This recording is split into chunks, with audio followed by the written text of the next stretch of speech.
আসসালামু আলাইকুম। এই ঘর এটা ৩ রুমের একটা ফ্ল্যাট। এটা সিলার হক উপরে চেক ফুটিং মারা হইছে। জি। এটা ফিনিশিং রঙের পরে আবার একটা ভিডিও আমরা দিব ইনশাআল্লাহ। এরকম ভাবে নতুন ঘর মানে নতুন আস্তরের ঘর যদি কোনো কেউ কালার করাতে চান, যেকোনো কালার লাক্সারি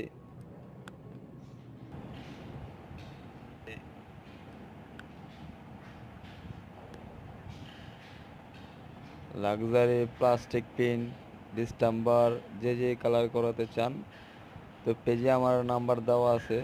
এই নাম্বারে ফোন দিতে পারেন। আমাদের ঠিকানা মুগদা, মান্ডা। আল্লাহ হাফেজ।